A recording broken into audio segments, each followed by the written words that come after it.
Assalamualaikum warahmatullahi wabarakatuh. Yang terhormat Bapak Jayanta selaku dosen mata kuliah konsep basis data dan praktikum konsep basis data. Terima kasih atas kesempatan yang diberikan kepada kami untuk mempresentasikan laporan hasil UAS kami dengan judul penggunaan DBMS MySQL dalam database sistem perbankan. Izinkan kami memperkenalkan diri. Nama saya Syifa Nafisa. Nama saya Dara Hidayat. Nama saya Nakila Shaniwa. Nah, kemudian masuk ke dalam laporan database kami.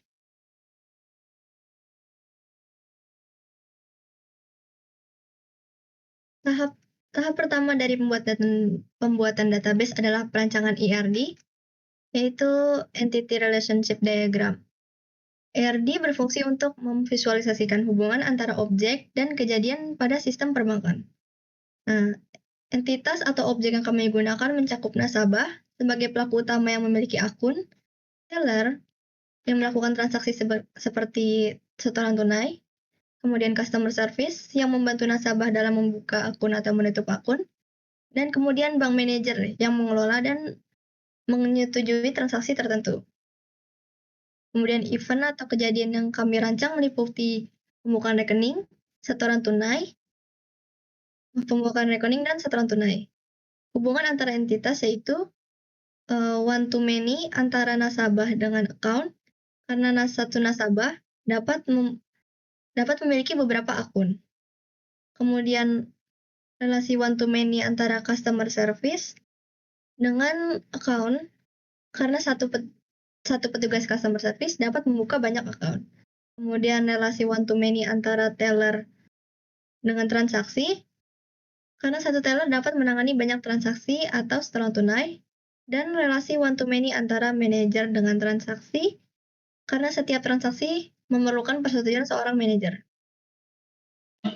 Nah, dari diagram entity relationship yang sudah dibuat, dapat disimpulkan proses yang terjadi yaitu nasabah mendaftar melalui customer service untuk membuka akun.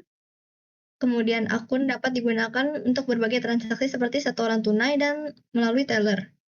Semua transaksi dicatat melalui tabel transaksi dan memerlukan persetujuan manajer. Sistem ini memastikan integritas data dengan menghubungkan relasi melalui primary key dan foreign key. Kemudian setelah membuat ERD, kita membuat database sistem perbankan pada MySQL dengan menggunakan query create database. Kemudian membuat user yang digunakan yaitu administrator, nasabah, teller, customer service, dan bank manager menggunakan query create user dengan masukkan username dan password. Dengan membuat user, kita dapat membedakan peran masing-masing dan bisa membatasi akses juga. Pembatasan akses dapat meningkatkan keamanan data dan mengurangi risiko kesalahan dalam penggunaan data hingga sistem. Kemudian setelah membuat user, kita membuat tabel objek seperti nasabah, teller, customer service, dan masukkan data pada setiap tabel. Untuk membuat tabel, kita menggunakan create table seperti pada tabel nasabah ini. Tabel nasabah ini menggunakan nasabah ID sebagai primary key untuk memastikan setiap data nasabah bersifat unik. Kemudian membuat tabel teller dengan create table juga. Tabel ini menggunakan teller ID sebagai primary key untuk tabel teller ini menjadi referensi utama dalam sistem perbankan untuk mengidentifikasi peran teller seperti setoran tunai dan pembukaan rekening. Kemudian kita juga membuat tabel customer service dengan query yang sama, create table, dengan customer CSID sebagai primary key. Data ini membantu untuk mencatat aktivitas yang dilakukan oleh petugas customer service, seperti membantu nasabah dalam pembukaan rekening atau pengolahan data nasabah. Kemudian tabel bank manager juga dengan manager ID sebagai primary key dan membuat tabel kegiatan seperti tabel account, cash deposit, dan transaction. Nah, tabel account ini menggunakan account ID sebagai primary key dan nasabah ID dan CSID sebagai foreign key untuk integrasi tabel-tabel kegiatan yang tadi. Oke, baik. Selanjutnya ada table cash deposit. Di sini table cash deposit ini digunakan untuk mencatat informasi mengenai setiap transaksi setoran tunai yang dilakukan oleh nasabah bank. Di sini, tabel ini mencakup informasi seperti ID nasabah, ID akun nasabah, ID teller, jumlah uang yang disetor, dan tanggal uang tersebut disetor. Dengan adanya tabel ini juga dapat membantu bank dalam mengawasi, mencatat, dan memverifikasi transaksi secara efisien. Selanjutnya, ada tabel transaction. Di sini tabel transaksi digunakan untuk menyimpan informasi detail mengenai setiap transaksi yang dilakukan oleh nasabah. Untuk tabel ini, primary key-nya adalah transaction ID. Nah, di sini tuh tabel transaction ini digunakan untuk sebagai tempat untuk melacak semua aktivitas transaksi yang dilakukan oleh nasabah seperti saat pembukaan rekening maupun deposit uang. Tabel ini mencakup informasi seperti ID nasabah, ID akun nasabah, jenis transaksi yang dilakukan, jumlah transaksi, tanggal transaksi, beserta pihak-pihak yang terlibat seperti ID teller, ID CS, dan ID manager. Selanjutnya ini ada bagian 6, yaitu kita akan menerapkan beberapa fungsi untuk melakukan query di database ini. Yang pertama itu ada 6.1, di mana kita akan menggunakan fungsi agregat sum, count, average, min, dan max. Yang pertama itu kita akan menggunakan sum. Di sini query ini digunakan untuk menghitung jumlah total dari semua transaksi yang tercatat di tabel transaction. Boleh lanjut? Dan selanjutnya ini ada query untuk count. Di sini kita akan menghitung jumlah kolom yang ada pada tabel yang dipilih. Nah, di sini kita menghitung jumlah total nasabah yang terdaftar di tabel nasabah. Dan selanjutnya ini kita akan menghitung rata-rata jumlah transaksi selama periode yang dipilih. Di sini kita menggunakan fungsi agregat AVG atau average. Di sini kita akan menghitung rata-rata nilai kolom yang dipilih, yaitu amount dalam rentang waktu yang sudah ditentukan. Kemudian kita akan menggunakan min atau minimum yang di sini kita akan menggunakan untuk menemukan tanggal transaksi paling awal pada tabel transaction. Nah, di sini selanjutnya itu ada max atau maksimum. Di sini query yang kita gunakan ini untuk menemukan saldo pembukaan tertinggi yang tercatat pada tabel account. Selanjutnya, kemudian ada 6.2. Di sini kita akan menggunakan fungsi join, inner, dan outer untuk dapat menampilkan daftar first name dan last name dari nasabah yang melakukan transaksi, jenis transaksi, dan jumlah transaksi yang mereka lakukan. Di sini kita akan menggunakan inner join yang dapat menggabungkan dari data dari tabel nasabah dan transaction yang hanya memanfaatkan kolom nasabah ID. Selanjutnya ini kita akan menampilkan daftar nama teller beserta jumlah transaksi yang telah ia lakukan. Di sini kita akan menggunakan left join. Query ini tuh bisa membantu dalam mendeteksi teller mana saja yang belum melayani nasabah satupun. Karena jika kondisi tersebut terjadi, maka kolom amount akan muncul 0 di samping nama teller. Baik, lanjut. Kemudian ada untuk melihat informasi rekening atau account ID dan account type. Nah, di sini kita menggunakan right join pada select di atas untuk mengambil semua data pada tabel account dan tabel nasabah dan menggabungkan pada satu tabel output. Sehingga kita dapat bisa melihat akun siapa-siapa saja dan informasi lengkap nasabah pemilik tiap akunnya. Nah, penggunaan right join ini membuat semua data nasabah akan tetap tertarik pada tabel meskipun nasabah belum membuat akun. Nantinya akan muncul 0. Selanjutnya ini ada 6.3 yaitu view. Nah, untuk agar mempermudah jika ingin menampilkan transaksi dengan amount lebih dari 3 juta, maka kita akan membuat view seperti di atas. Mengapa kita menggunakan view? Karena untuk mempermudah pengaksesan data transaksi tertentu tanpa harus menulis ulang query setiap kali terdapat perubahan data. Karena berbeda dengan join, view-nya perlu dibuat sekali dan sisanya hanya tinggal ditampilkan menggunakan perintah select. Oke, lanjut. Dan selanjutnya ini ada query dengan view lagi yang bertujuan untuk menampilkan detail lengkap transaksi, termasuk informasi nasabah, nama depan dan belakang, jenis transaksi, jumlah transaksi, dan tanggal transaksi. Hasilnya dapat dilihat pada output sebuah tabel yang adalah penggabungan antara nasabah dan transaction. Di sini ditampilkan secara detail terkait nama nasabah, ID akun nasabah, jenis transaksi, dan nominal per transaksi mereka, dan juga tanggal terjadinya transaksi. Ya. Dan selanjutnya ini ada query yang dibuat sebagai tempat untuk menyimpan view. Dari hasil perhitungan yang telah dibuat, pada view transaction summary terdapat view transaction count yang berguna untuk menghitung jumlah transaksi yang telah dilakukan. Seperti yang sudah dilihat di atas ini, ada outputnya itu ada total amount yang berjalan untuk menampilkan total jumlah transaksi yang ada, dan terakhir average amount yang berguna untuk menampilkan rata-rata jumlah transaksi. Di sini tuh outputnya itu adalah sebuah view yang menampilkan nominal total jumlah dan rata-rata jumlah transaksi berdasarkan tiap-tiap jenis transaksi yang ada. 6.4 ada subquery.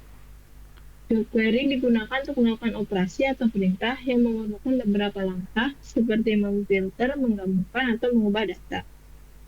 Contohnya, pada contoh pertama, kita akan mencari akun dengan saldo awal di atas rata-rata. Kita menggabungkan fungsi where dan select dengan menambahkan lambang lebih dari sebelum menambahkan perintah select. Outputnya adalah saldo awal milik satu akun yang lebih besar daripada rata-rata saldo awal semua akun. Pada contoh kedua,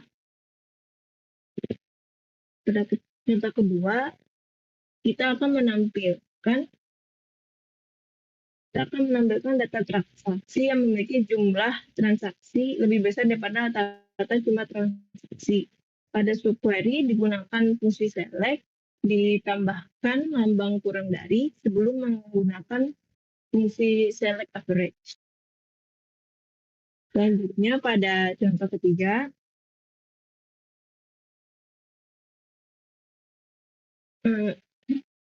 subquery digunakan untuk menampilkan akun yang memiliki tanggal pembukaan paling awal, sehingga menggunakan simbol sama dengan sebelum fungsi select, dan setelah fungsi select digunakan fungsi aggregate in untuk opening date. Selanjutnya pada 6.5 adalah perintah grant and revoke. Grant dan revoke digunakan sebagai pengaturan hak akses untuk tiap user yang penggunaannya sangat penting untuk menjaga keamanan data. Pertama, kita akan melakukan grant untuk user administrator yang mendapatkan grant or privilege, sehingga ia bisa mengolah semua aspek dalam database. Contohnya boleh lanjut.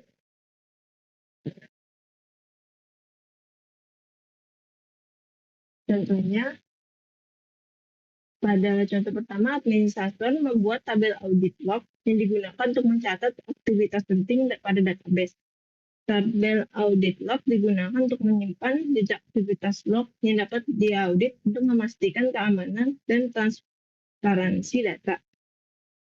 Contoh kedua, administrator menggunakan perintah insert untuk menambahkan data baru ke tabel audit log. Ia mencatat dua aktivitas penting ke dalam tabel audit log sebagai bagian dari jejak audit. Ia juga menggunakan perintah select untuk mengambil semua kolom dari tabel audit log. Terakhir, administrator menggunakan drop tabel untuk menghapus tabel audit log dari database. Yang kedua, berbeda dengan administrator, nasabah hanya memiliki akses untuk select, sehingga perintahnya adalah hanya grant select on nama database terhadap nasabah. Pada contoh pertama, nasabah dengan ID akhir 0016 menggunakan select untuk melihat data transaksi yang telah ia lakukan. Outputnya bisa dilihat pada tabel ini, menampilkan transaksi date, amount, dan transaksi type, amount, dan transaksi date. Pada contoh kedua, nasabah membuka data terkait detail transaksi antara bulan Januari hingga bulan Maret. Lalu pada contoh ketiga, nasabah dengan ID akhir 0016 menyelek tabel untuk melihat jumlah transaksi yang telah dilakukannya dan menggunakan fungsi group by untuk mengelompokkan transaksi berdasarkan jenis transaksinya. Selanjutnya adalah teller. Teller di-grant dengan akses select, insert, dan update. Hal itu diberikan untuk membantu teller dalam memproses transaksi nasabah dengan memodifikasi isi tabel. Contohnya, teller menggunakan select untuk melihat data dari pemilik akun dengan ID 181232360. Contoh kedua, teller menggunakan update account untuk memperbaharui saldo pembukaan untuk akun dengan akun ID akhir 3630 dengan set opening balance sama dengan opening balance ditambah 5.000. Operasi ini akan menambahkan nilai 5.000 ke saldo awal. Selanjutnya, teller menggunakan insert into untuk menambahkan data transaksi baru ke tabel transaction. Outputnya dapat dilihat dengan menggunakan select dengan akun ID yang baru dimasukkan. Selanjutnya, customer service memiliki grant yang sama dengan teller dengan tambahan hak delete untuk menghapus data jika ada kesalahan. Contoh aktivitas yang dilakukan oleh customer service. Pertama adalah penggunaan perintah delete itu sendiri untuk menghapus satu data dari transaction. Query ini digunakan customer service untuk menghapus semua transaksi yang terjadi pada tanggal 8 Desember 2024 pada tabel transaction. Selanjutnya, customer service memperbaharui data nasabah dengan akun ID akhir 3623. Data yang ingin diubah berupa alamat dan nomor telepon nasabah. Perubahan tersebut dijalankan dengan menggunakan perintah update, kemudian set address sama dengan jalan update nomor 15, phone number sama dengan 081294765432. Contoh ketiga untuk aktivitas customer service adalah penggunaan select untuk mengambil informasi nasabah, tipe akun, saldo awal, dan tanggal pembukaan pada akun dengan ID spesifik yang tertulis di perintah where.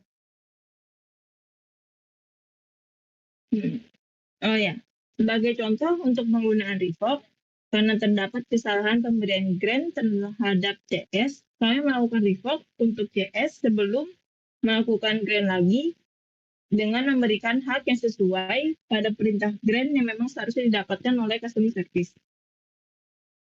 Terakhir adalah perintah grant untuk manager yang mana hanya mendapatkan grant select yang akan digunakan manager untuk memantau arus data transaksi. Contoh seperti pada contoh pertama, manajer yang ingin melihat semua data transaksi yang dilakukan oleh teller dengan ID T002 sebagai bentuk monitoring hasil kerjanya. Dia pun menggunakan perintah select yang outputnya mencakup informasi seperti nasabah ID, account ID, tempat transaksi, jumlah, dan tanggal transaksi yang sesuai dengan atribut pada tabel transaction.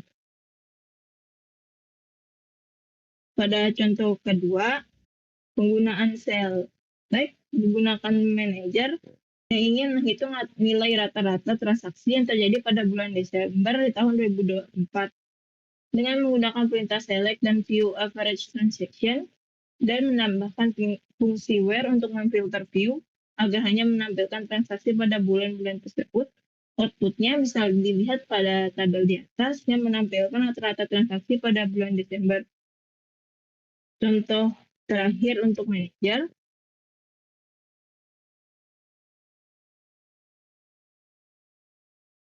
adalah penggunaan select untuk menampilkan 5 transaksi dengan nilai jumlah transaksi terbesar beserta dengan teller yang membantu jalannya transaksi. Memanfaatkan fitur join untuk menggunakan tabel transaksi dan teller berdasarkan teller ID juga. Berdasarkan teller ID juga menggunakan perintah order by descending agar data bisa diurutkan dari yang terbesar ke data yang terkecil. Outputnya, manajer pun dapat melihat top 5 transaksi terbesar sekaligus siapa teller yang telah membantu transaksi tersebut. Nah, sekian terima kasih atas perhatian Bapak dosen pengampu dan rekan-rekan sekalian. Kami telah memaparkan secara detail mengenai sistem basis data perbankan yang mencakupi perancangan ERD dan memvisualisasikan hubungan antar entitas, implementasi basis data beserta pengelolaan data, dan fungsi-fungsi lanjutan serta manajemen hak akses pada sistem ini. Proyek ini dirancang untuk menunjukkan pentingnya sistem basis data yang terstruktur dan efisien, terutama dalam sektor perbankan yang sangat bergantung pada pengelolaan data yang aman, cepat, dan terintegrasi. Sekali lagi kami ucapkan terima kasih. Wassalamualaikum warahmatullahi wabarakatuh.